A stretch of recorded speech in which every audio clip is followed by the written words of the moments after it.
as we begin this podcast, that our guest today has spent a good 5 to 10 minutes doing reverse camera, selfies, video shot, just making sure he's good. And I'm here for it. Let me just say that. I also want to say a little something about our guest today.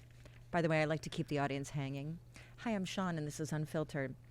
Our guest today was named one of Broadway's rising stars in 2016. Although, if I'm honest, right before we went live, he revealed that he actually has never been on Broadway, so I'm not sure how that's possible. But we'll get into it. That's what this is for. He was a starring role in musicals like Jersey Boys, Tina Turner the Musical. He's done the tours nationwide, the first national tour of Cruel Intentions. I've never seen it. It's a musical. It sounds dark and also witty.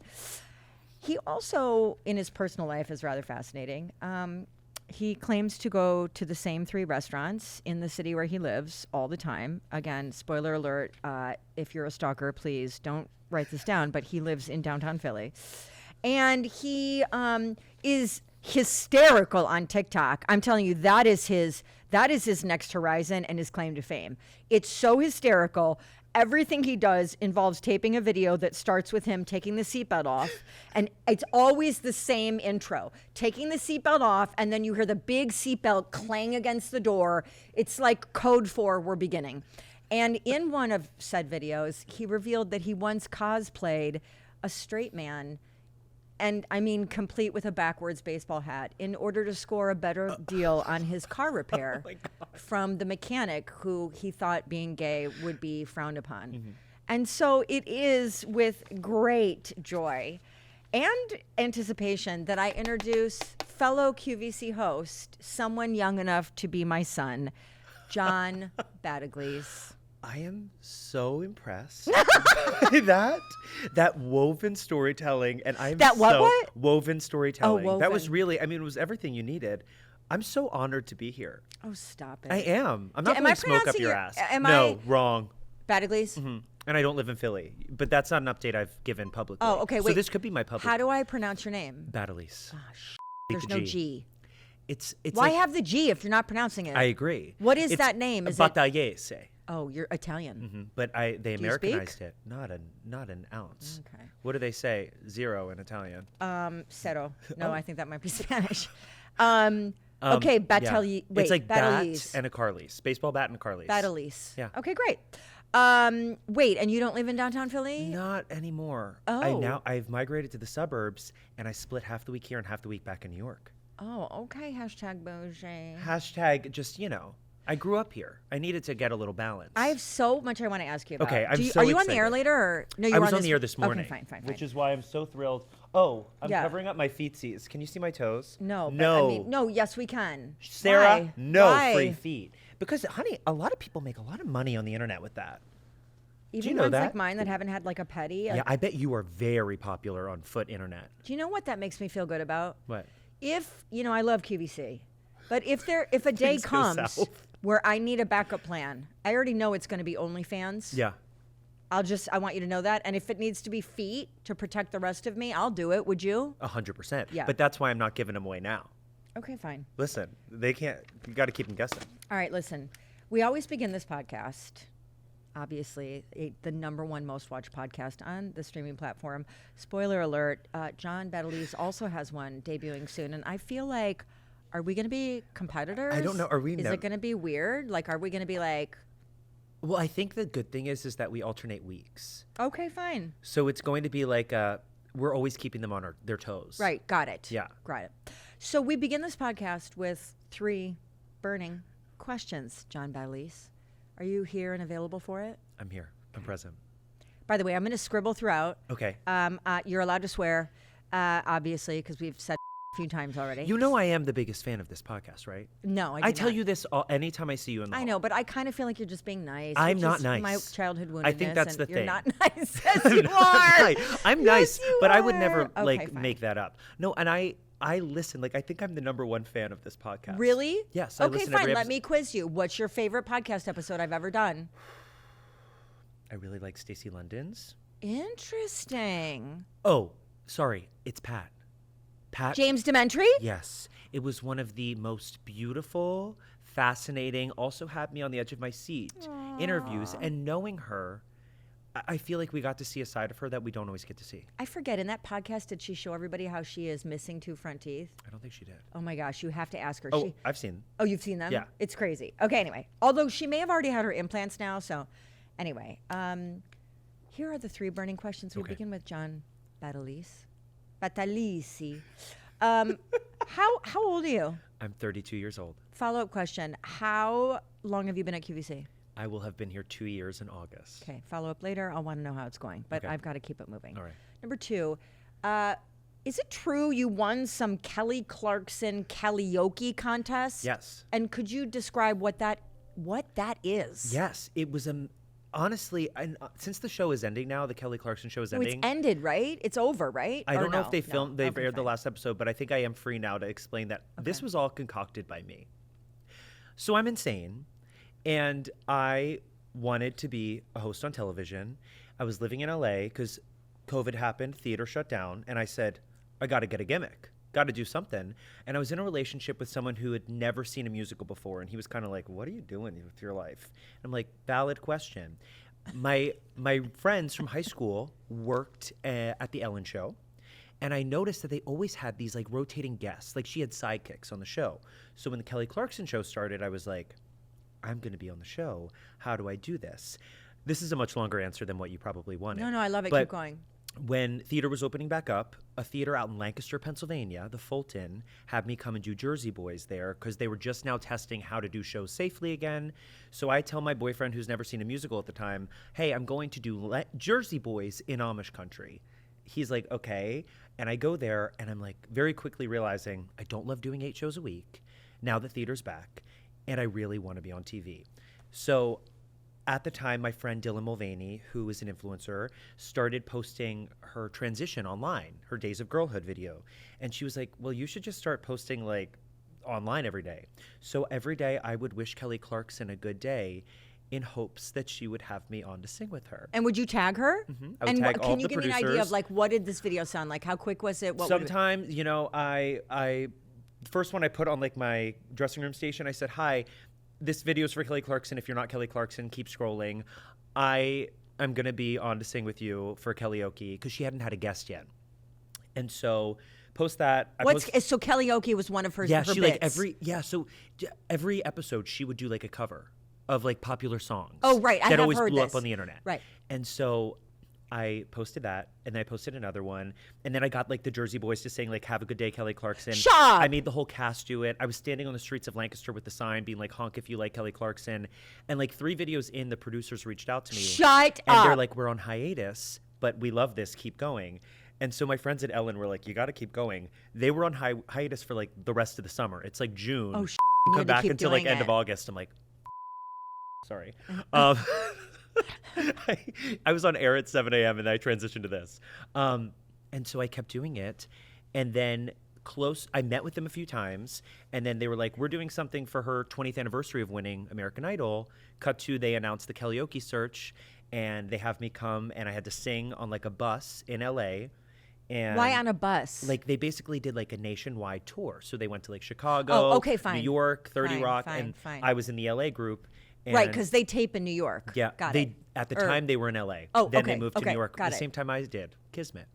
And so I go. I had to sing "Since You've Been Gone" on like a bus, and then they pull me off, and there's a whole crowd of people waiting in line, and then they pull Kelly out to me, and they're like, "Okay," and she was like, "Yeah, you were so good. Can you sing something right now?" So I sang Elton John's "Your Song," which is a song I've like sung in different shows. Give me some, please, right now. Not a chance. Come on. No. Why? Maybe at the end. Why? Okay. If you're nice. Why? Because well, I was out a little late at the Tony Awards this weekend, and the old chords aren't really touching, honey. Okay, fine. I sound like a lawnmower. And so I sang for her, and then the next week they had like all the winners go, and we had a whole week where they gave us a quote unquote makeover, and we were on the show. And I get there, and the person doing my makeover, the first person I meet at the Kelly Clarkson show is Lawrence Zarian. Again. And I very quickly realize that he is the sidekick. So the role I'm gunning for is Lawrence Zarian. This is great. Did you tell him that? Oh, he knows. Yeah. And I sat with him in the dressing room one day, and I like worked up the courage because he was very like poised. And like I was like, oh, he's so fabulous and famous. And I said, I like want to be Regis when I grow up. Like, I want to do what you do. I want to talk to people. And I grew up in Pennsylvania, like near QVC. And I always think maybe I should work there. And he's like, you'd be great on QVC. And like, that was kind of it. And he said he was going to like be my mentor. We were going to get dinner. And I like broke up with that boyfriend like the week after. Oh, and you went and into moved a dark... back to New York. No, I moved back to New York in 3 days. Oh. And then Lawrence and I stayed in touch. And a year later, he called me and was like, hey, don't tell anyone this, but I'm starting a line at QVC. Do you have any intel? And then a year after that, I started here. Isn't it weird how God architects things? Yeah. It's Yellow Brick Road. Okay, wait. It's all so these people. Sorry, that was a tangent. So far, I want you to know, I'm a little disappointed about the saying you're not going to sing. So we'll revisit that. Okay. However, I do think that answer was great. So if I'm giving you a grade so far on this podcast, you're crushing it. Okay. It's A ++, because that was the perfect segue into... So you grew up in Westchester, Pennsylvania. Uh-huh. You have an older brother. I do. But like older. Older, 13 years older. Do you know what's so funny is my brother, I only have one sibling too. He's 8 years older. And for most people, they're like, wow, that's a stretch. We're going to get back to this in a second. By the way, are you close with him? Very. Okay. We've gotten closer as we get older, right? Where does he live? He lives here now. He used to live in California, and we both moved back at the same time. And your mom and dad, so it's Helen and what's dad's name? Lou. Helen and Lou. Good research. So you grew up in Westchester, Pennsylvania, and I just have to have you share this story because I find it wildly touching. I need you to share the story, which I know you've shared a million times, about growing up and being afraid of the dark. Yeah. And then the connection to QVC. Well, I mean, I truly was the cowardly lion. I was scared of my own shadow. That was the first role I played on stage as well. Fitting. Really? Mm-hmm. What, like in grade school? Yeah. Yeah. So what, were you a timid kid or just a shy? Never timid. Very much like in the grocery store saying hello to every old lady and like telling them I like their purse. Always not shy at all. But I had I think probably because my brother was so much older and like off at parties and went off to college, I was kind of like, oh, everyone is going to leave me. I'm like, I can't be left alone. And so I was like scared of the dark, being like, when it was time for bed, I was like, this is when I come alive. What's everyone doing? Really? Yeah. What do you mean? I'm a creature of the night. Love nighttime. Yeah, me too. That's why I think I gravitated towards theater. And now this. Okay, yeah. Like, I'm like, at 7 o'clock, I'm like ready to party. Right. And everyone was like, you have to go to bed. And so my parents didn't know what to do with, a 5 or 6 year old who was like hanging around the hallways. So they bought a TV and put it in my room. And my mom, #1 QVC fan, was like, we'll put QVC on in his room. He'll be bored to tears like most boys his age. He'll fall asleep in seconds. Meanwhile, I'm turning off the sleep timer. And I'm sitting watching Joan Rivers after midnight and Gene Bice running around here. And I was like, these are my people. And did mom shop? Did Helen shop on QVC? A QVC box every day at the front door. Like, what was her favorite or is her first purchase was a Joan Rivers bee pin. A bee pin. And that's what she gave. And it had the interchangeable little, what were they, like pendants? And she gave that to me for my QVC audition. And I have it on my lanyard. It's okay, wait. sweet. So that was a great story. Yeah. Wait. Okay. So can we? I do want to just ask one more thing because we're on Helen. You're very close with mom. I am. Like, is older brother also close? Yeah, we're all pretty tight knit. So tell me about wait, and I want to get this right, and it's so darling that I want to read it verbatim. Thank you so much. So Sarah, do I look okay? Oh my gosh. My vanity's really. You look great. Oh, this is actually fine. Yeah, I love this angle I've put myself at. Apparently, when you're in nursery school, yes, there's an incident. Not really an incident, but like there's something. Okay, let us begin like this. Please take a sip. By the way, I've never done this. In how many episodes have I taped? I have that effect. That on our people. producer actually has left the entire bottle for. Cheers. Us. So get comfy right here. Thank Cheers. you. Okay. Ooh. So let me actually intro it this way. Are you gay? What about my bronzer would say otherwise? Yes, very much so. So when did you know you were gay? Because there's a very sweet, I know you know this story as well, the nursery school story about the crown. And when your mom tells it, and then when she tells the part about the pediatrician, right, it does make me want to cry. You saying this, sorry, I'm ping-ponging, it's my ADD. I also have to call out that another one of your fabulous episodes was the one and only, the king of the loungewear sets. Do you know Stan Herman is one of my favorite as well, because I have never, ever in my life sat down with someone so in touch with who he is and so unabashedly at ease being that person and being completely vulnerable with you and telling you whatever you want to know. It's so lovely. And I would say, since he's in his 90s now, I mean, it'd be lovely to be like that your whole life, but maybe he is that at ease and open to just telling you like it is, because it comes with age. But nonetheless, I'm sorry I jumped on that, but we went to the same alma mater, he and I, and the Cincinnati Conservatory of Music. Yeah. And he went to the art school there. But after listening to his podcast episode with you, I sent him an email and asked him to get lunch. So I'm like waiting to get lunch because he's fabulous. But all of that to be said, it reminded me of kind of the origin of, I've always known that something was different. How? Like, what does that mean? What age and what does that feel like? I would say it's just, I don't know anything otherwise. You know, that's what I always. 2, 3, 4, 5? Yeah, I always wanted to be the princess. You always want to be I like literally watching every movie. I was like, that's me. And I always just identified with that. And I remember at a very early age, my parents protected me, but also told me, like, you know, when you're at school, sometimes you can't always be your most authentic self. You know, they said that because they were afraid you would get bullied. Yeah, they more so were like, it's you. There's nothing wrong with you, but like sometimes people won't get you. And were you bullied? I had an army, yes, but I had an army of not only women, but I have boy cousins who are around my age, who grew up in the same neighborhood, went to the same school, and they made sure that I was always protected and always. And when I wasn't included, because my mom and my aunt are sisters and best friends, my aunt would call my mom and be like, we're going to do something else. We're going to have a party over at our house. And so what's the story with mom and the crown and nursery school? So apparently the legend goes that there was this crown at the nursery school that... in like the dress-up box. That was meant for the girls. And one John Battagliese kept hogging it and pretty much staking his claim. And my parents were, I think, you know, at the time didn't know what to do. And they went to my pediatrician and they were like, well, you know... is this something we need to fix about him? And the pediatrician, who, God bless him, I do need to like reach out to him. Yes, you do. Basically was like, there is nothing wrong with him. You need to let him be who he is and shine. And it is your job to take care of him until he is old enough to do it for himself. So the way your mom, because I watched this video, the way she said it is, your job is to protect him. Yeah. And that really like, that makes a stinging in my eyes, like I want to cry, just because it's not just being gay. Anybody could listen to that. A mother saying, it's my job to protect him or her. That pulls at a heartstring, because in any number of ways where kids are different or struggle, what an astronomically beautiful concept, and also how highly evolved of your pediatrician and of your mom and of your family, because we've heard the horror stories of how it goes a much different direction, to know that just make sure he's okay. Yeah. Like, just protect him from this big bad world until he can protect himself.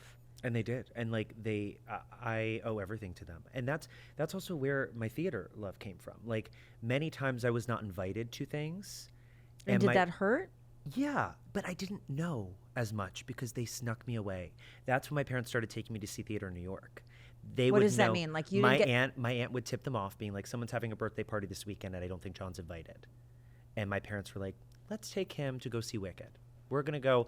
I was screaming at them about how I needed to see Kristen Chenoweth in the revival of The Apple Tree, which is a musical most people have not heard of and most boys my age did not care about. I was like, I cannot. She's got 3 more performances. I have to go. I'm probably in 5th or 6th grade. Cut to this weekend, I was hanging out with Kristen Chenoweth and, you know, like was FaceTiming her with my friends. I cannot believe like that. If I could tell that little boy all of that, but I was protected from it. And I obviously knew what was going on. And I got very lucky that I kind of got like a get out of jail free card in theater, there was a local theater around here called Westchester Summer Stage, and that's where I found my people at such a young age. And every summer I waited for it. And then the woman who directed things there was like a family friend, and she directed the shows at this all-girls school, Notre Dame Academy. I don't know if, and I would go there every single day from 5th grade until my senior year of high school, after school, and do their shows every year. And that is where I found my best friends. Those girls literally made me one of their own. I feel like I got an honorary degree from there, and they're still some of my best friends. And are you an introvert or an extrovert? I think I know. I know you were going to ask me this. I think I know, but I am an extrovert who really needs to be an introvert to recharge. I have to be alone. Okay, but I want you to know. I know I get confused about I'm this. obsessed with this concept, and I understand because it's confusing to a lot of people. If you need to be alone to be recharged, then you are an introvert. Okay. Can I explain that? Okay, well, actually, finish what you're saying because I have a question. Well, no, just because people assume that if you are gregarious and fueled and brought to life in groups, and you love a party and you love people, that naturally you're an extrovert. But it's not about how at ease you are in large groups. It's about how, when it's time to refuel. Yeah. Do you refuel off the energy of other people, or do you refuel because you need to be quiet and alone? And I think you refuel by being off the energy of people. You just don't know it. I think I do too. Yeah. Because I actually just thought about this because this weekend I desperately needed to crash after we had like a crazy work week last week. And I immediately went to New York and went out. And I feel rested. So I guess I'm an extrovert. Honey, you are a raging extrovert. Okay, great. Wait, can I stop here? Because I also, I'm like super fixated on childhood woundedness. Okay. Just because we all have it, or most of us do, and I know mine, and so I'm very, my heart is and soul are so soft to like the journeys we all take, because it completely shapes who we become as adults, and then colors how we friend people, how we fall in love, how we deal in conflict, all of it. So it sounds like your childhood was amazing. Mom and dad were embracing, accepting. You were super close with brother. Granted, he was older, so you probably raised like an only child. Yeah. But you had these amazing, accepting experiences. So do you have a childhood woundedness? Oh yeah. What is it? Well, I think when you hold a secret for 18 years of your life, there's layer upon layer of woundedness with that. And I think inherently always knowing something about you needed to be shut off. I am very good at reading a room. Not always, but like in almost like a survival aspect. Like 1,000%. You know, where it's like I know when to turn it on and I know when to make myself scarce. That's totally a survival instinct. Yeah, and I think the woundedness comes from the fear of being found out. And then I think going into like high school and everything, I switched high schools. I went to Catholic school for high school. I begged to go there because they had the best theater program. The Catholic school did? Yes.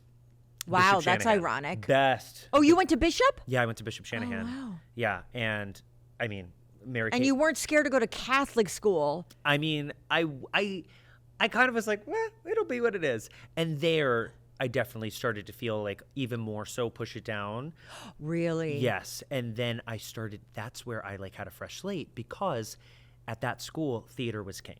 So I went from, I was this chubby kid with an expander, double chin, a gel stick with my hair up. Are you serious? Oh, you were chubby? Oh, yeah. Oh, I don't see this at all. I was like a really big kid. Okay. And I went to the middle school down the street from here, which my bus passed by QVC every day, and was bullied, gosh. Didn't really have a whole group of friends. What was the worst bullying you've ever?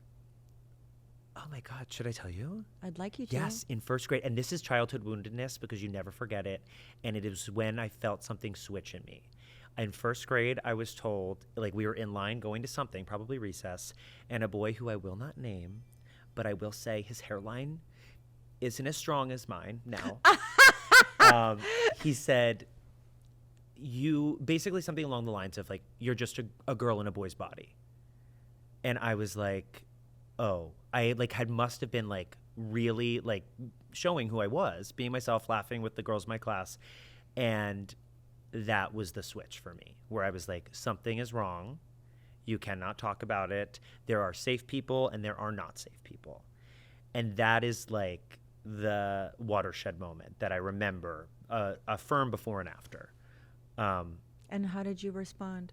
Oh, I don't know. I think I just, everything, all systems went off, right? And I don't think they came back on. Until when? Honestly, I think they came back on when I started here. Oh. Are you going to get me to cry like Barbara Walters? I mean, I'm open to it. I think they started, I was very confident myself in my 20s and all that, but I didn't feel as lifted up as I did. And when I do, like a Friday night here, when you and Mally or Kim are all here, something about being amongst these people make me light the up. So, yeah, I think that is, if I'm being honest, that's when it started again. How beautiful is that? Yeah. And it's crazy that it's probably 20 feet from where it happened, right? I grew up down, like the elementary school is two turns from here. Do you believe in God? Oh, yeah. We like to pause at any kind of... Is this an ad break? This is, I know, it does feel like it. And now, a word from our sponsor. No, we like to pause when things get heavy, just to, like keep it moving, keep it light. So I this isn't really a game. I'm fascinated by some things that I saw on your TikTok page. So we're gonna pause and then get back to like the deep woundedness stuff, because this is such a good show. It's my purpose in life to get everyone who sits in this chair to cry. You almost happy. Okay, well, yeah. Okay, so TikTok. You have a great TikTok page. Thanks. You surely... I don't do it as much anymore. Okay, well, that's a sin, because you and the seatbelt. Every video starts with this, okay? It's great. Now, I want to ask you a couple things. Number one, you said on this TikTok at one point, granted, this is when you lived in downtown Philly, of course, you're suburban, that you pretty much only go to the same 3 restaurants. Selfishly, I'd like to know what they are. In Philly, I did. So I can go to them. I never thought I would live in Philadelphia. Why?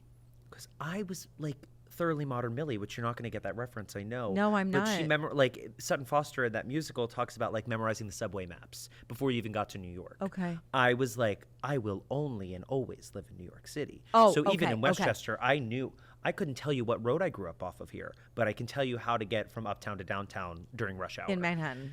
So when I moved to Philly for QVC, because I decided like an idiot to live an hour away. Even though everyone told me. Yeah, we all do. Everyone told me. It's so sweet. And it happens to a lot of you cute, trendy young people. Yeah. And it's the cool place to be. It's Philly. And so it's like, oh no, it'll be no big deal to live downtown when I work at QVC. It's fine. Keep going. Cut to always in the car. Correct. Needing a seat for your car. Because you're like, my body's out of alignment. I went to Park very frequently in Philly. Outstanding. What's your favorite meal there? I'm a steak frites situation and a martini. Agreed. Dirty or dry? I'm a dirty. You? All in dirty. But if you have steak frites and a martini, good luck the next day, because your face is going to swell up to the size of a balloon. Really? Me? Oh, I literally will. I look like the State Farm Marshmallow Man. I don't think I'm aware of the inflammation situation. I eat whatever the is. Lucky. No, I mean, I think maybe I'm just going out in the world looking like a helium balloon You and no one knows. You always look good. Okay, Park is number 1. Park, Elemento. It's a Mexican Elemento. LMNO, like the letters? Yes, it's a Mexican restaurant. I actually was just talking.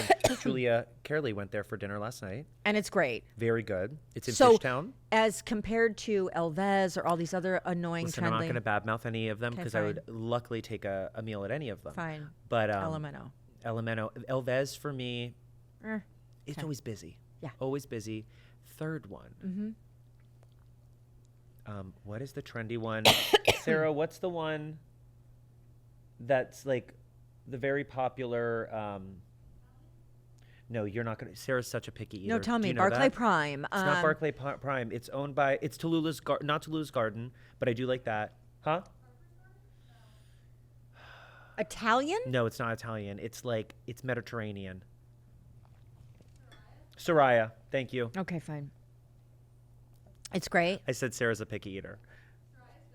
Oh, Fries you like good? that? Sarah's diet is. I tried to take her to an Italian restaurant the other week, and she asked if we could go to a more basic Italian restaurant because she wanted more like beige foods. I'm so curious to know what that means because, like, pasta is the It beige looked too fancy. It food looked too fancy of for her. mankind. It's like bland boiled noodles. Like, how much more beige can it get? You have to take that up with your producer. I will. I 1000% will. Can you also please tell me about so the story you shared on your TikTok about the day you were on QVC's TikTok and you had the name of someone with a giveaway and it gave me life. And so if you want to just drag this out. I remember what their name was. Oh, right here. Wait, what was it?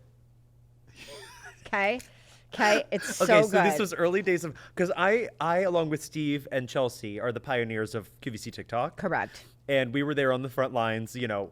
They for one day we were trying to figure out how to do social selling, and I mean there was one day that we said maybe if I put something on my head, people will stop scrolling and shop with us. So we've tried a lot of things, but we started giveaways for the first time, and you like read off their names and you're like, oh, congratulations so and so, and I was like, oh my god, huge, that's so great, congrats, Hugh. Not really realizing it was Hugh JASS. So I did not get that, and I was like really congratulating them. You are hysterical. I'm just curious because you are the complete opposite of someone that would typically work in a corporate, very boundaried, like very, disciplined environment where there is like, there's a legacy manual for everything that gets done, and it's like there's no coloring outside the lines. Yeah.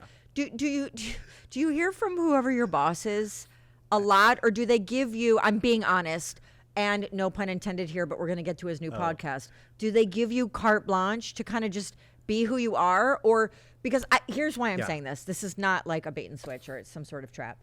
When I came to QVC 18 years ago, and I am not fluffing my feathers, but I came here very much as an outsider to kind of the practices and the personas of home shopping.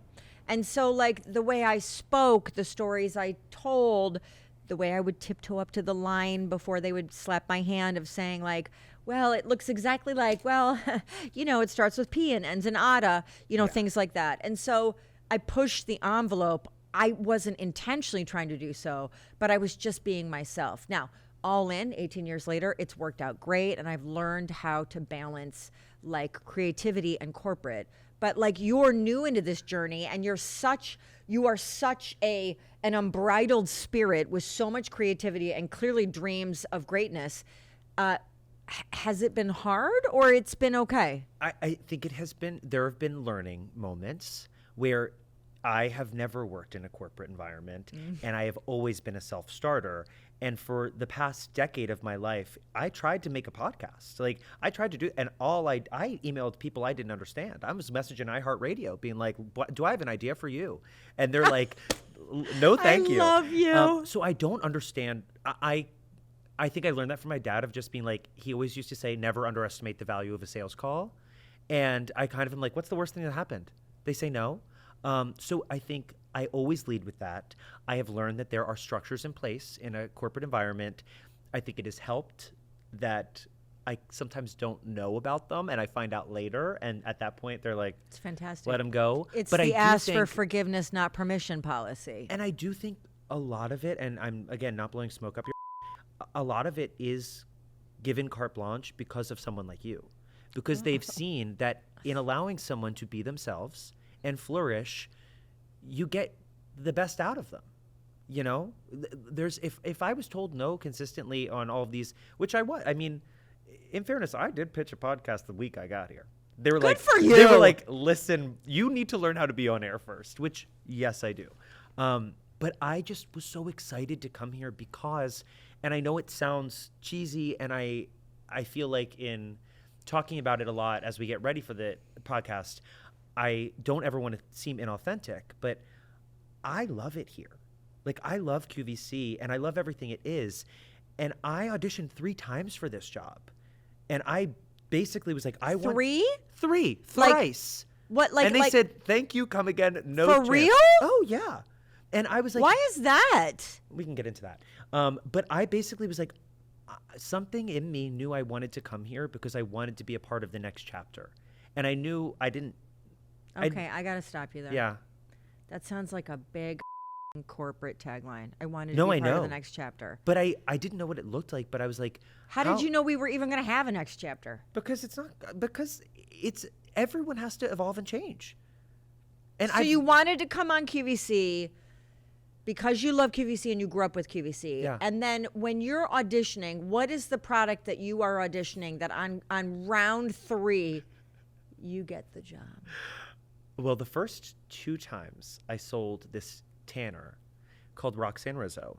She's a celebrity makeup artist. Never heard of it in my life. It's like Is it from HSN? No, it's not anyway. It's not on any network. Oh, she's like this a is makeup like artist. This it's is your audition I knew. tape? Yes, Okay, fine. And fine, I was fine. like, I sold that, and I was like, I really still want her to be on QVC. It's incredible. It's like a spray tan in a can. I use it all the time. But what did I sell when I was here? You were there.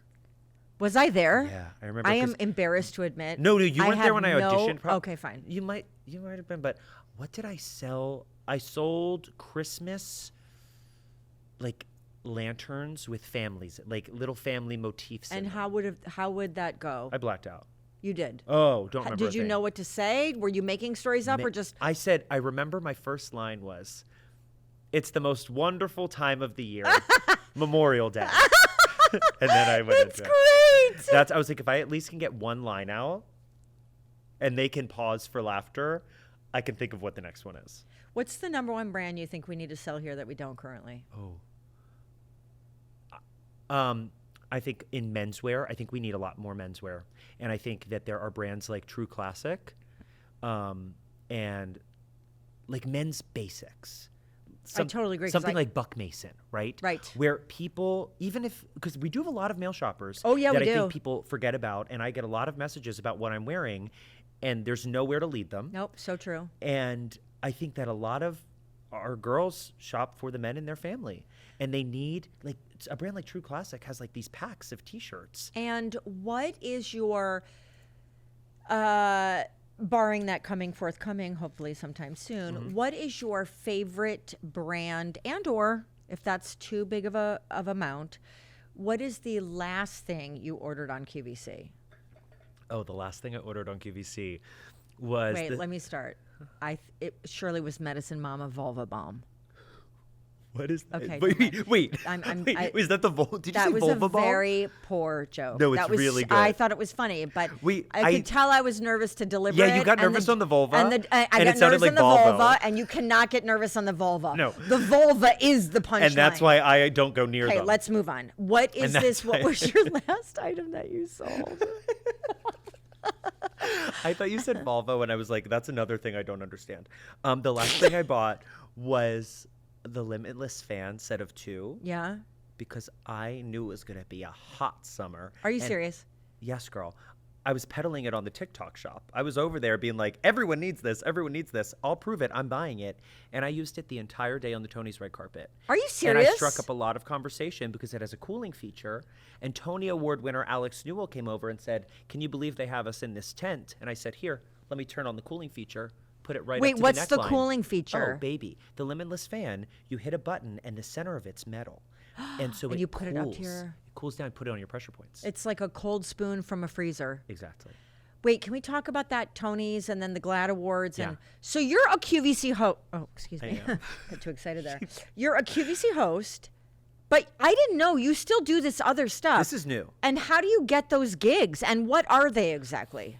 Do you need a sidekick? I am available. Yes. Wait, I had an interview today. Allow me to pour more. Please, I know. I'm like, I slammed this. Wait, I had an interview. I love that we're I'm on a press tour right now. I was going to say, I love that we're on the QVC podcast, but essentially, like, your bosses are on notice. He's still interviewing. No, I had an interview to promote my podcast. Oh, sorry. Okay, go. Fool. With Mike from Us Weekly. Oh, and he's great. He was telling me that you and I need to have a morning talk show where we drink on the air. Let's do it. And I said, why not? Because, I mean, Kathy Lee and Hoda, it's kind of over. It's time for us. There's a void.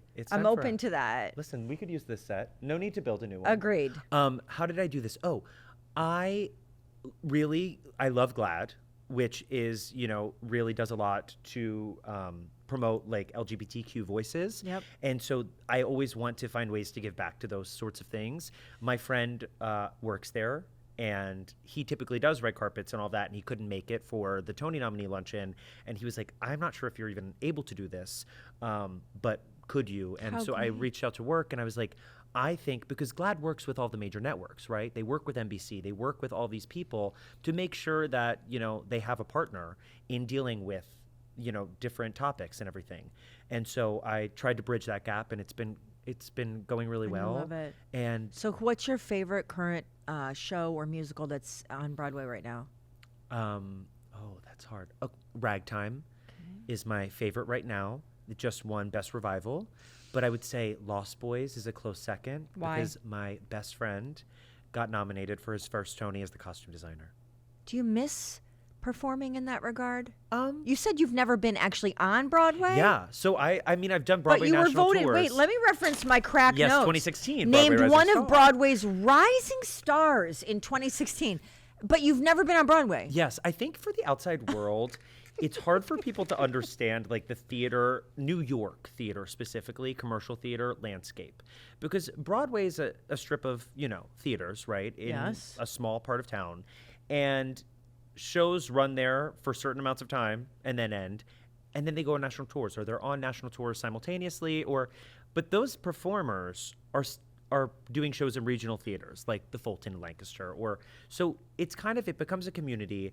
I went to the Cincinnati Conservatory of Music, which is like one of the Broadway, I would say Ivy League of Broadway feeder schools, where thousands of kids audition. They accept 9 boys and 9 girls a year, and you are in that pipeline where you rehearse all day, you do it every day, you go to New York, you showcase. And it was like us, Carnegie Mellon in Michigan, and U of M, really? Yeah, Because U of I'm a M. Michigan girl. U of M's, that's where I went to Big summer time. camp, the best musical theater schools. Right. And because it's such a small insular community, like I went to the Michigan pre-college when I was in high school. So that's like you train with everyone at the University of Michigan Musical Theater Department. And then I realized while I was there, like I needed a conservatory because I didn't care about the academics as much. Like Right. U of M, you need to care. Correct. My math class was music theory at CCM. Correct. So I went By the to way, are you a triple threat? Like, do you sing, dance, and what's the third thing? act. Oh, right. Excuse me, I'm going to blame the wine. I would Do say you sing, dance, and act? I would say I'm the weakest in dancing. Okay, I'm and a what's- mover with passion. What do you? I had to follow dance to where Tina. the spirit takes Literally, me. I had to. I'm Wait, like, but what are you stronger at? Do you feel, or what do you love more, singing or acting? You have to pick. I love singing. I Okay. think it really stresses me out Why? because I am a perfectionist and going to CCM. Like, I mean, it was a very intense school. Can you even give me some vocal warm-ups? No, Nothing. No, I like don't. I like. It's There's so- people. I want there's you to people who like know. love to sing. This on podcast command. is going to bomb because when That's people okay. It's not come for- on, come on. you're getting right now. You're tracking for A triple plus in most categories, but this you're Can I send D you a minus. clip? What? Can I send you a clip? Can I play the one from no, your no, TikTok? no. From your TikTok. No, maybe later. I Are want you to ask about insecure? you. Are you insecure? No, I don't know. There's something to me that like when people sing on command, I think Okay, after fine. going to school for it, I was kind of like, okay. what are you You're a trying to- what are you trained trying to artist, prove? and you're like, okay. Like it's like if someone asked me to sing at karaoke, I'm like, well, no one needs to hear me. Do you sing on karaoke? Not unless I'm drunk. Do you miss do you miss performing in Broadway or Broadway miss adjacent or parts of touring? it. Or? So I'm I would say I'm like part of the theater Broadway community, and like I mean I did the Broadway tour of Tina. It's the same show, right? It's Does just it get boring? Not in New York. You know what? I had like I was saying, my school, Broadway theater school. Right. When I was a senior in college, Hamilton had just come out, was really popular. Oh. A few people who were alumni of the school were in Hamilton. And I, being an eager about to move to New York actor, was like, oh my God, like, does your life feel like a dream? Like, you know, grilling them. And he had also done Mamma Mia, and he was like, at a certain point, it's just another job. He's like, at a certain point, it becomes the DMV. You're just clocking in. Interesting. That And I was like, sounds that grim. would never be me. And at a certain point when I was on tour, You felt like that. I was like, I am clocking in. Because and you would do how many shows a day? 8 shows a week. On tour, you do 8 shows a week. and you travel on your day off unless you're in the city for weeks or months on end. Like when I got so this there's job, no personal life. There's no downtime. No, and you're away from all your families and friends. And how long does this go on? I was on tour for a year. And where do you live? Hotels, Airbnbs. And they pay for it? Mm-hmm. And does it make good money? Yeah, especially if you're smart at saving. Like, but I think it is so hard to even get that job. Is it really? Oh my God. I have had friends who went to the top musical theater school in the country with like me, who over a decade now out of college have still not gotten a job.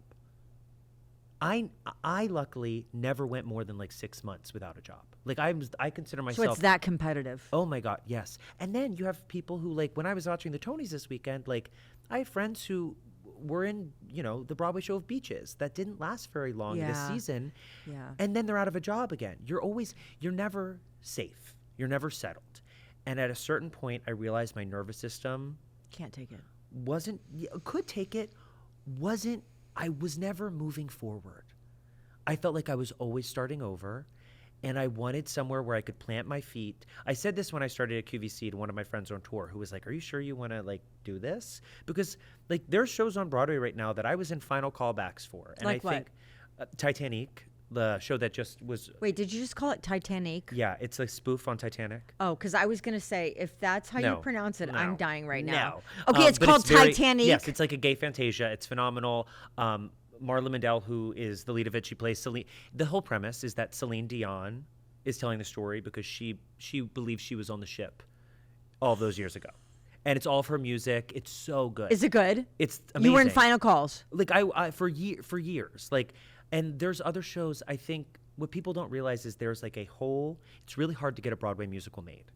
Why? Like funding. There's 20 theaters, like availability, it's just getting star casting aligned for those dates. It is like impossible to get a show made. Is it a dying breed? No, I don't think so. I think it's more important than ever. But I think what people don't see is like it takes decades. And like in my, let's say it was 8-10 years in New York, including the pandemic, so 10, but there was a period where nothing was being made. I did 30 new musicals. Like 30 workshops with all Broadway teams, with Broadway writers, Broadway directors, Broadway stars. And they were, supposed to make it. And none of them have. 0 of them. Of the 30 I've done, none of them have moved forward And since. So what happens? They keep working on them. And are Broadway stage actors exclusive to that performance medium? Like, would you or they have ever transitioned to like LA for whatever you call that kind of acting? Yeah, I did. I moved to LA during the pandemic. To like do theater. Soap operas and just like it's hard unless Is it hard to... unless you have like credits, like big credits, like unless you're the What's a credit? Like your resume. Yeah, your resume. Oh unless wait, you're hold like, on. I have John's unless you're in like a Broadway resume. show of the moment, they aren't as excited. Right. I think we're seeing a lot more now the pipeline from social media to TV. Has TikTok and social media impacted much like it has, like in the greater landscape of just notoriety, becoming famous? You don't need an agent anymore because people can go on and start their own podcast, Alex Cooper. People can go on and crush it on TikTok and become their own personality without any real credits and also without any representation. Has that changed that side of the business? Yes, and I think that's what drove me here. Because I realized you are in charge of your own destiny. And I did everything right? I went to Catholic school. I got into the musical theater program that I was homecoming king. I was salutatorian. I was speech and debate, right? Like I was like, I am going to do everything I can to get into this school. I get in, we graduate, we showcase. I get the agents. They lined us up in a room. So I'm with these kids for 18. Is this boring? I want you to keep going. Okay. If it's boring, you can change the channel. Also, I have this whole bottle of wine. Okay, so great. Even if it's boring, I am lubricated and we're good. So you're in a whole room. Is this what at graduation week or something? Showcase in New York. We all go to New York in front of the top agents, casting directors, everyone. Wow. All the class that you have been with. I mean, these are like my family, right? Like you go through the highs and lows. You're in acting class, screaming, crying. Is it competitive or you're all like team? Okay. Wildly competitive. My school we were the most cutthroat of the schools, of like the top musical theater schools. Really? Like in a point where like on the website at one point it did say like, maybe don't have a burger before you come to your audition. Oh. Like there was a cut program before that we was in got our it. DNA. But I had a wonderful time there. All this to be said, we graduate. You're at the Alvin Ailey in New York, and you do 2 showcases, like 2 performances for all the agents and managers. They get sheets with your name on it and a box next to it, and then their contact information at the bottom. So at the end of our thing, they're like, congratulations, good luck, everyone. Your results are upstairs in the boardroom. We'll see you at the after party. You go in, none of the faculty comes in. We're all in there, all 18 of us walking around taking pictures of like each individual agency. And you walk around and you slowly see people realizing that they didn't get picked.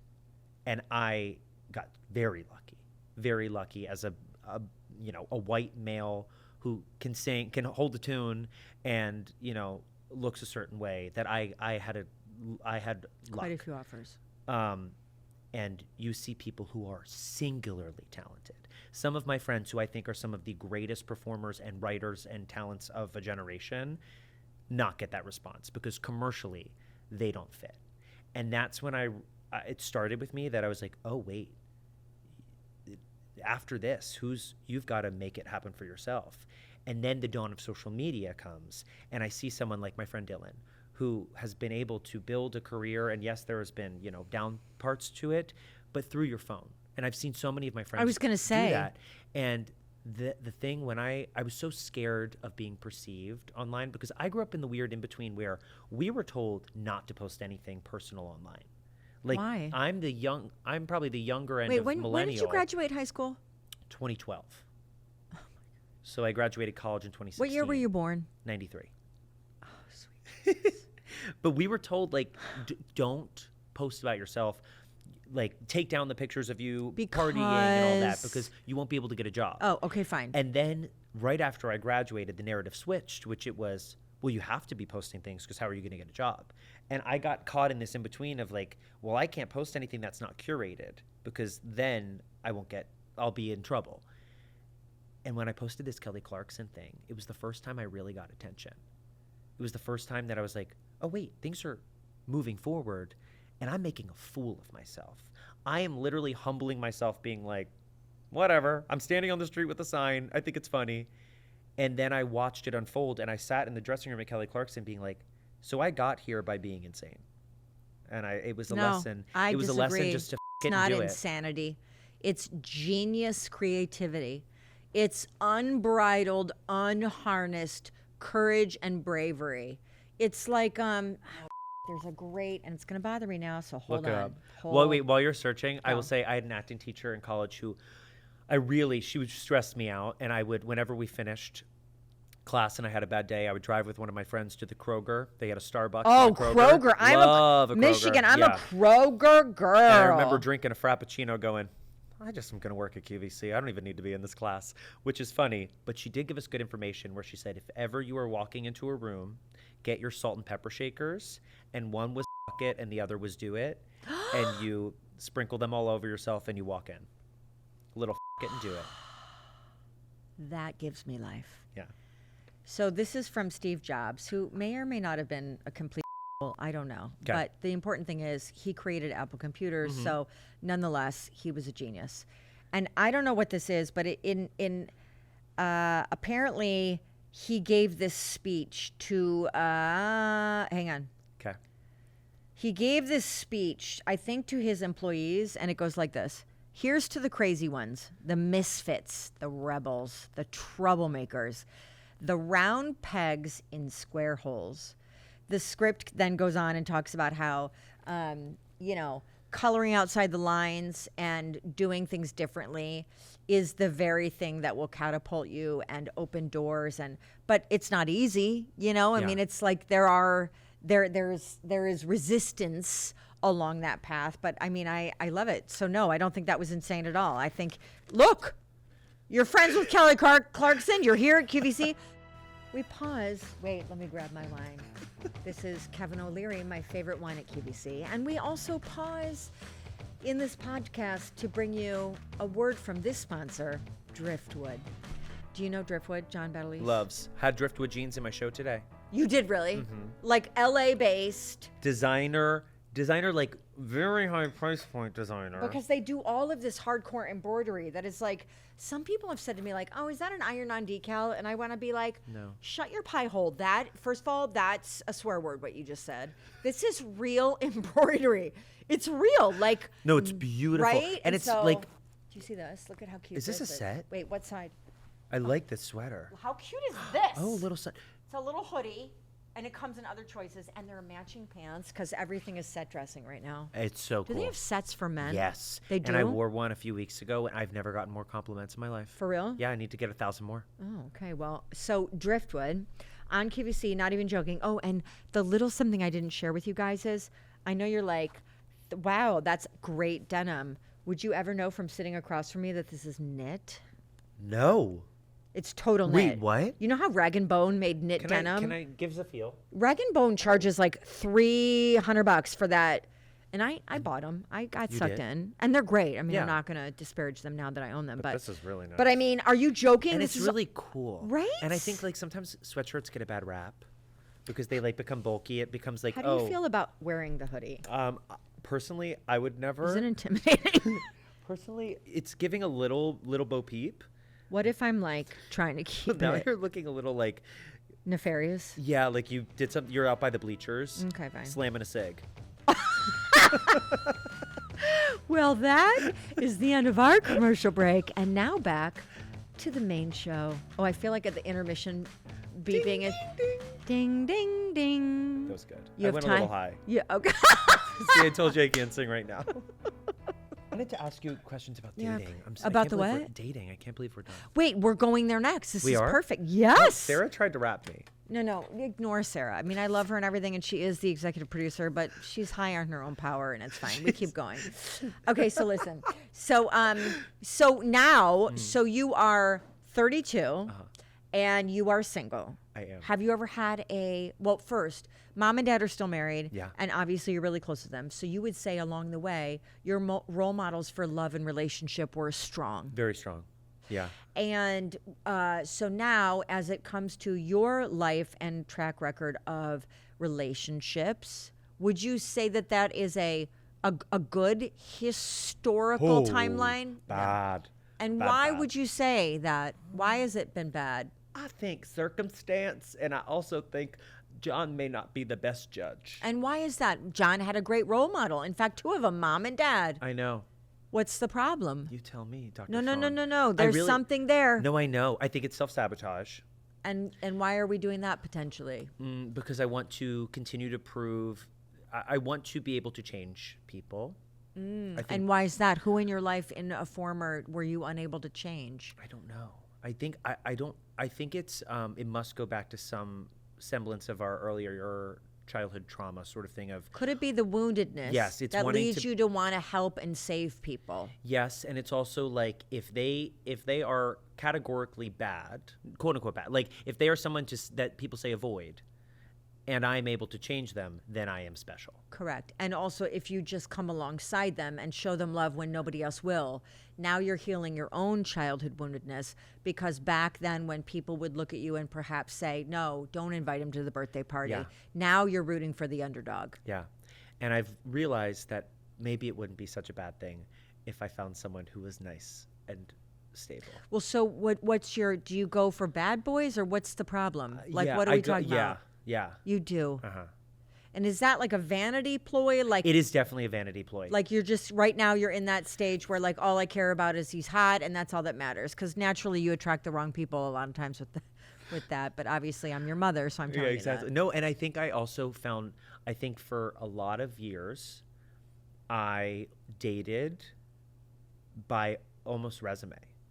I dated, and not to say like they were doing so, I dated someone I respected, whether it was in theater, whether it was not. A lot of times it was not, because I wanted something. I was so insecure about what I had not achieved yet that I thought if I attached myself to someone who had it figured out, I, by osmosis, would have it figured out. And I learned very quickly in that breakup, moving back to New York, that you have to put the life mask on yourself. And I am not This is a chapter of putting my nose to the grindstone and working. Have you ever had a long-term relationship, The longest one was like a year, and then I had like my college boyfriend who was off and on for like 6 years, but that was like we were very tumultuous.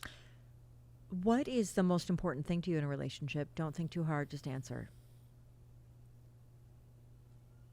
Just answer. I wanted, the first thing I thought of was kind. Okay.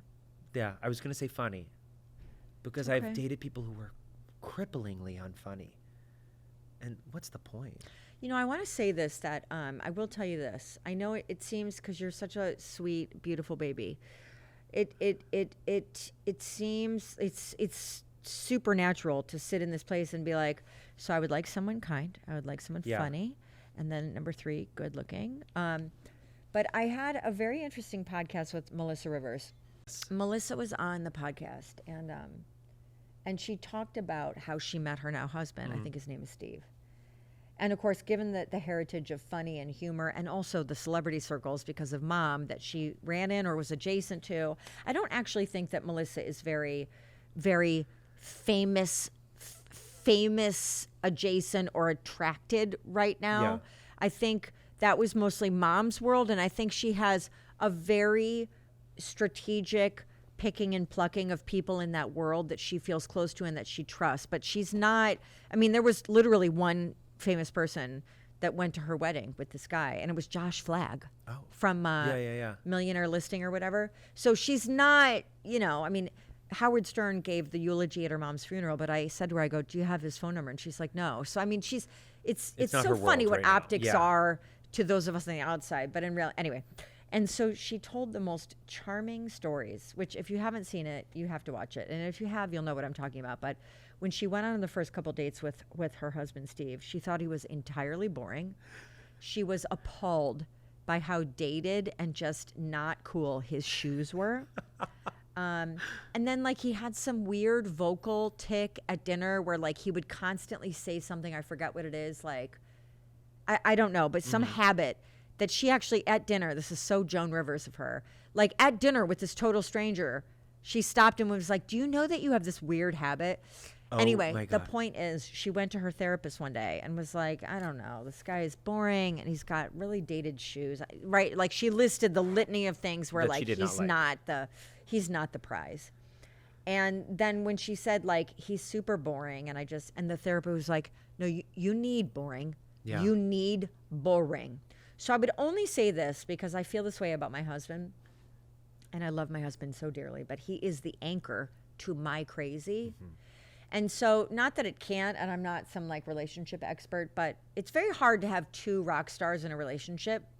So if one, which I view you as incredibly talented, alive, witty, performative, funny, extroverted, like just a bright light, it's hard for that to balance with another person just like that. Agreed. And so I would at least encourage you to be open to the yin and yang of someone who on paper may be painfully unfunny or painfully boring. Because I have a hunch that along the way you will find this person, and once you can get over those obstacles and your weird self-conscious aversion to like, that then when you get inside their heart and soul, you will fall deeply, madly, even though the outside is not the package you thought at all.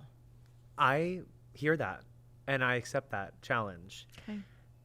I will say I tried that in the spring to date someone who, when I tell you, I referred to this person by their name and boring in front of it. Oh, dear Lord. And I gave it 10 dates. But you realize that is already sabotaging. No, I know. But he was not it. But I realized the whole time it was still... it was in a different package, but I was checking off. I was like, well, he is this and he's done this. Like, he has this house and he's this. And I realized, I heard this on a podcast recently, and I'm kind of taking what you said and infusing it in. I need to find someone that my nervous system is calm around. Correct. And because is complemented even by. then, even though he was not exciting or funny. And that's fine. I was still like, oh, I have to impress him. Yep. My husband is super disciplined. When I tell a white lie, he cringes because he's like, don't tell a lie. The truth is the easiest thing to remember. Love that. You know, like I take the seatbelt off when we're entering the parking lot, but the car has not come to a full stop. And he freaks out because he's like, that's a safety violation. You know, he's like, his dad was a Philly cop. He's so rock steady. He is an old soul, gentleman's, old school character kind of guy with those values. And he is also very funny and has his own wit and all of that. But like, he is the perfect complement to my scattered up OCD all over the place comet of a star. And so like, you can still find someone thrilling, but they need to complement. And I feel like a lot of times people are just going for on face value. 100%. Right? And you met later in life, right? Oh, yeah. I was 40. And unlike you, with parents that were amazing and like, you know, all the good stuff, and childhood woundedness came from the gaydom and all of that. Yeah. Like my childhood woundedness came from stuff at home.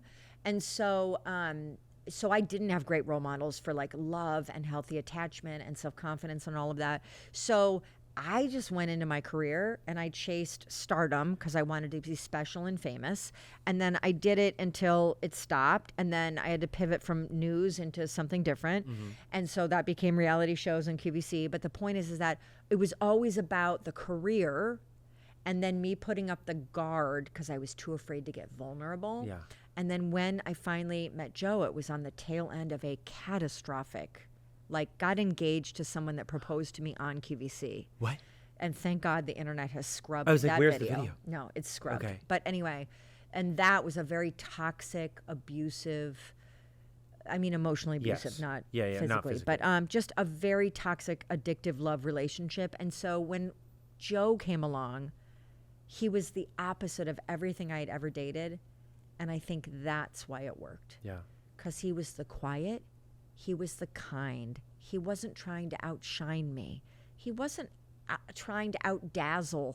He wasn't trying to like show up with 12 bouquets of flowers and, you know what I mean? Like there was just a simplicity to him that was just quiet and sweet. And so I just feel like there's something to explore there, or at least to be open to when you're on the journey. I loved watching you say his name. Your face relaxes and you almost like exhale when you say his name. It's really sweet and lovely. I could go on forever, I know, but like, I will blame my Sarah producer, Sarah. She's got a heart out because the girls and her are meeting for happy hour. Okay, we end. Are you? No.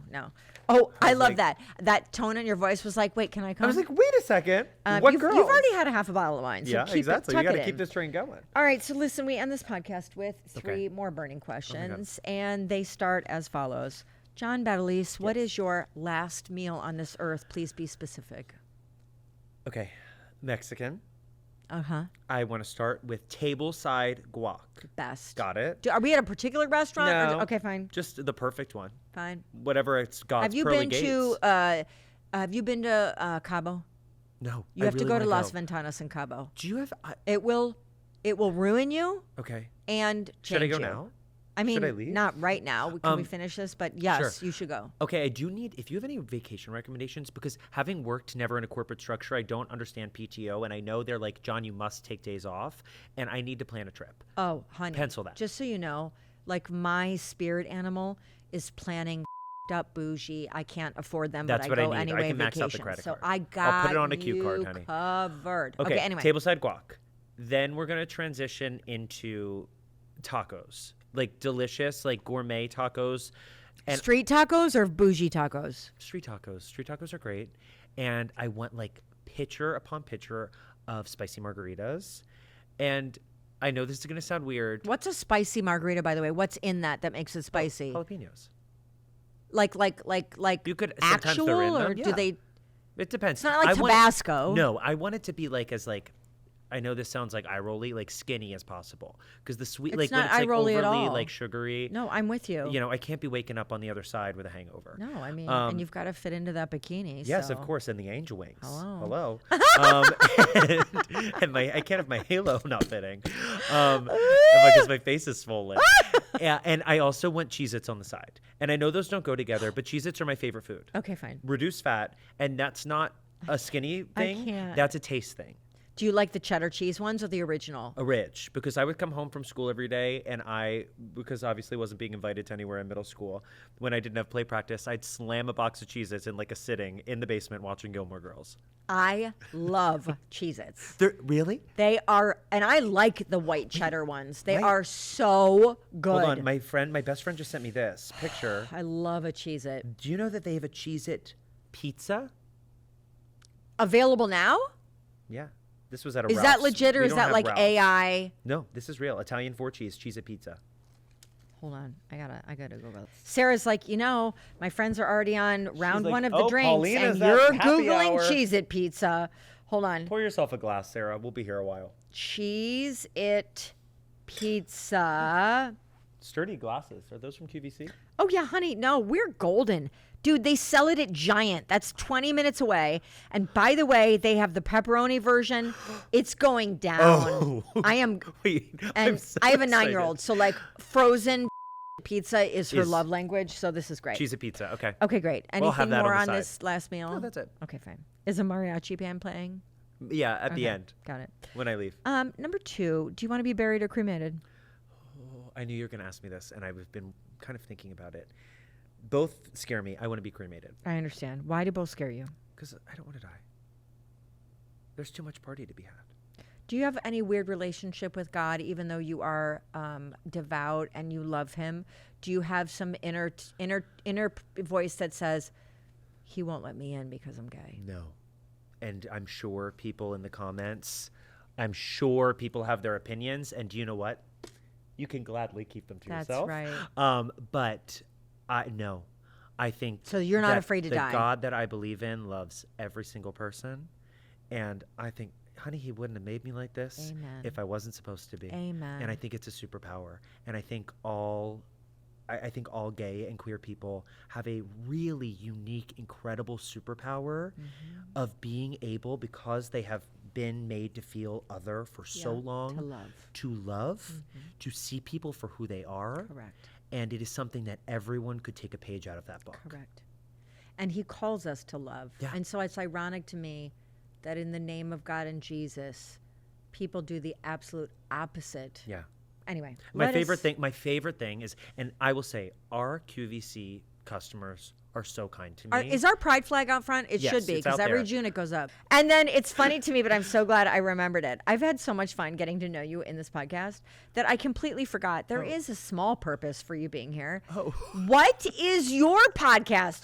Is it called Carte Blanche Yes, or it's Carte called- Blanche? it's What does called that Blanche, mean? like Golden What Girl, is it? honey. When is it airing? Who's going to be on it? Because I only interview QVC people, but you have this whole Broadway musical thing. So I hear like major famous people are coming on yours. You know, we're and I'm getting- available, by the way, if you want to Oh, interview no, me. you're so. going to be on Okay, it. great. It's called Carte Blanche, and my whole premise is like life's a blank check. You should spend it on what you love, whether it's one-on-one time, whether it's shopping for new things, and it's going to be, my version of a late night show, kind of talking with my friends and people you wouldn't necessarily think were associated with QVC. Like who? One of my dear friends, Heather McMahon, who's a comedian. She is like the new Joan Rivers.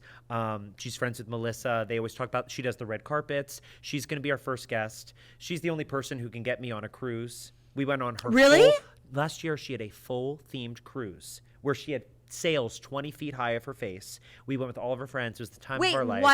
I Yeah. don't You understand. can come next year. We're going again in Wait, 2027. what? Well, I don't get it. It was Is her it? fan cruise. Oh. Yeah. So fun. Everyone was in cheetah print. It was the best. But she's going to be our first guest. Matt Rogers, who is an actor, comedian, him and Bowen Yang have the Lost Culturistas podcast. Bowen Yang. He's so which funny. they're about to have the Culture Awards coming up on Peacock. But Matt was actually on the I Love That For You show. Oh yeah. Yes, he played the guy who does all the scheduling. Which, funny enough, I'm like, we've got our own Matt who does our scheduling. Oh my gosh! So I'm like, he played Matt. So he's gonna be on it, and we can talk about QVC with that. And we've got a whole list of fun guests coming up. And so it's just I'm so you. excited. Have you seen your set? Do you know what the vibe is? Yeah, the first episode comes out. I don't know when this is coming out. Probably after. I cannot wait. The first episode comes out June 16th. So it's bi-monthly. Yes, we bi-weekly. alternate with another podcast.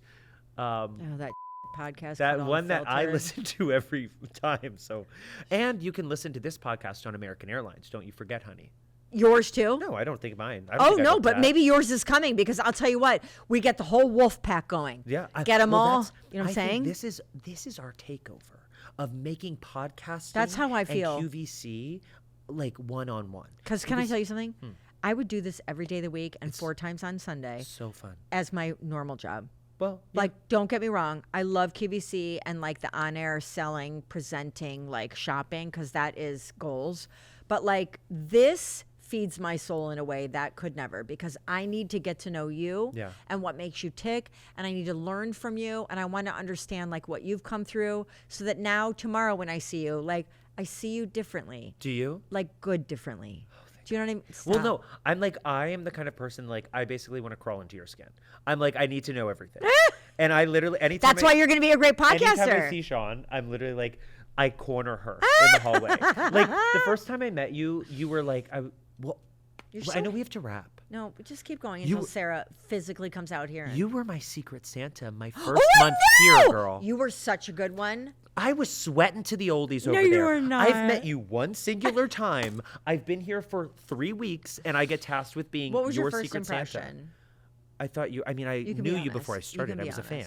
She's guarded. No, not guarded. I just was like, oh, she's not buying what I'm selling. She can smell. Really? She can smell me from a mile away.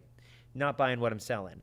And then I slowly weaseled my way into your heart. Oh, you wrong. I'm slowly, and I continue. I love that candle. And I'm burning it every day. Did I get you a candle? I don't even remember. I was No, nervous. I'm saying like, I don't like what you're. Oh. Yeah. Like, you know how like Gwyneth Paltrow has that vagina candle? You're my vagina candle. Thank you. I can't wait keep for that. The legal department is. They're going to be fine. I mean, the edits. They didn't have any edits for mine, and I was shocked by that. For real? Yeah, not an edit. Well, listen, can we go in cahoots? If they if they let you do they edit in mine, then I'm gonna tell them, no, you let John do it. It's called carte blanche, honey. Okay. Well, yours is unfiltered. Yeah, there should be no filtering. That's what I'm saying. Anyway, Sarah just came out. Sarah really wants to leave. I really love you, and love you I too. have to say, I know I'm kissing your. I'm really not. No, it's fine. I so look up to you in so many ways, but also just in the way that I love the way you move through the world. Aww. And it's like to be in your orbit. It's like what I said about how coming here, I felt like I could like be myself. We had a very specific Friday that we were working on an outside, like another project, and we were all in the makeup room. Was I there? You were there. Mally, Lawrence, Jennie, Garth, everyone was there. Oh, yes. Stacey London, Kim. And I sat there and I looked at you, and I was a little like nervous, and you were just so calm. I was like, I just feel like when I'm with her, someone's got my back. I always have your back. I just love you. I love you too. I think you are a huge. Yeah, compliment me now. What? No, I do. I mean, listen, we already know you're handsome, but it's getting old. We're all like, oh, the cute host. And obviously he's connected, so it's like, but I do want to say, I don't mean this like in because yes, I'm 53 and I'm not over the hill, but like when I say at 32, I can't even remember where I was other than to say it was all just beginning. And the coolest greatness I know is coming your way because you're a hustler, you're a creative, you're a dreamer, you're a doer, you're a never say noer. And I love that about people, but I love when people like that come from an underdog spirit of their own that they had to work through, because that makes them so easy to love and so prone to loving others. So it's like you have the total package.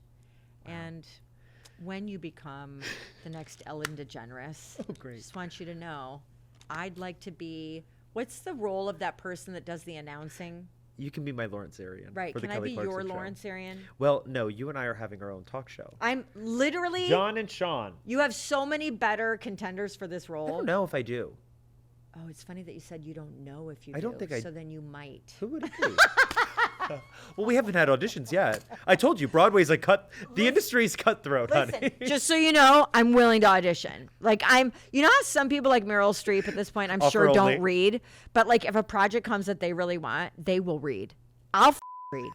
Okay, I will read for this. Okay, we'll be in touch. I'll let Sarah know. All right, Sarah. Just so you know, you can go to We're happy wrapping hour now. It's over. Cheers, Sarah. Order you a can spicy clock margarita. out and punch extra your time jalapenos. card.